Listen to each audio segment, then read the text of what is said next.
5 weeks ago, the world saw rows upon rows of murdered children lying on a hospital floor alone or beside slain parents, all wrapped in unbloodied burial shrouds.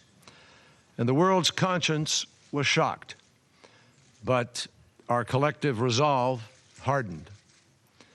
Tonight, with a strong, enforceable, precedent-setting resolution requiring Syria to give up its chemical weapons, the United Nations Security Council has demonstrated that diplomacy can be so powerful it can peacefully defuse the worst weapons of war. And so tonight we are declaring together for the first time that the use of chemical weapons, which the world long ago determined are beyond the bounds of acceptable human behavior, are also a threat to international peace and security, anywhere they might be used, anytime they might be used, under any circumstances. As a community of nations, we reaffirm our responsibility to defend the defenseless, those whose lives remain at risk every day that anyone believes they can use weapons of mass destruction with impunity.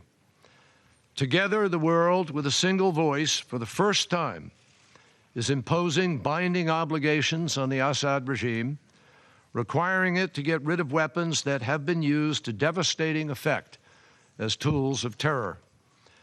This important resolution reflects what President Obama and President Putin and colleagues around the world set out to do.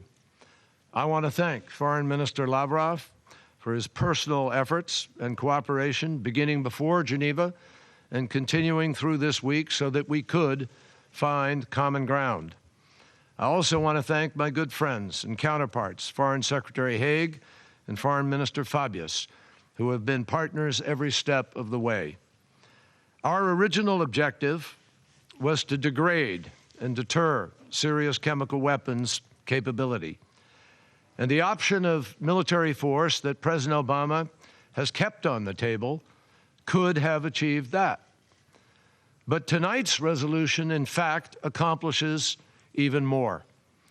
Through peaceful means, it will, for the first time, seek to eliminate entirely a nation's chemical weapons capability, and in this case, specifically Syria's.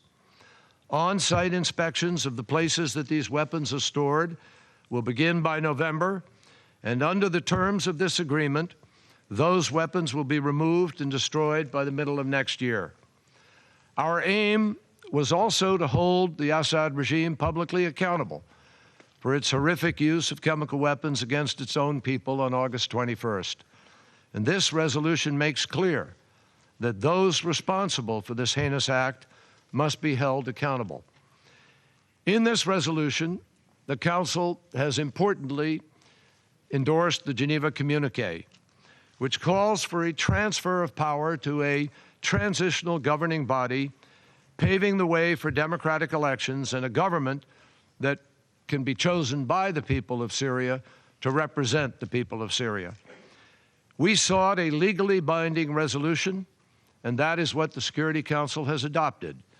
For the first time since Syria's civil war began, the Security Council is spelling out in detail what Syria must do to comply with its legal obligations. Syria cannot select or reject the inspectors. Syria must give those inspectors unfettered access to any and all sites and to any and all people.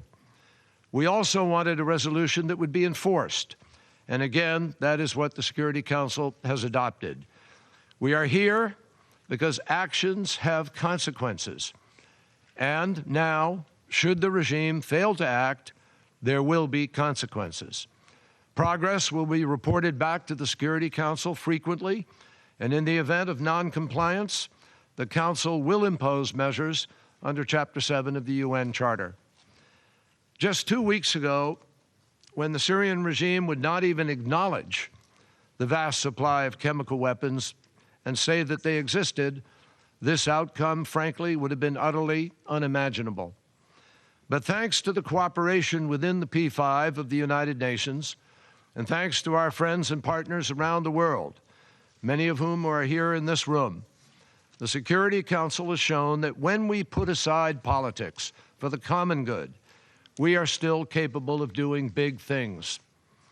Provided this resolution is fully implemented, we will have eliminated one of the largest chemical weapons programs on Earth from one of the most volatile places on Earth. The Assad regime carries the burden of meeting the terms of this agreement. And when it comes to those who murder their own citizens, the world's patience needs to be short. But make no mistake, the rest of the world still carries the burden of doing what we must do to end mass killing by other means. We must work together with the same determination and same cooperation that has brought us here tonight in order to end the conflict that continues to tear Syria apart even this very day. We must continue to provide desperately needed humanitarian aid, and neither Assad nor anyone else should stand between that aid and the people who need it.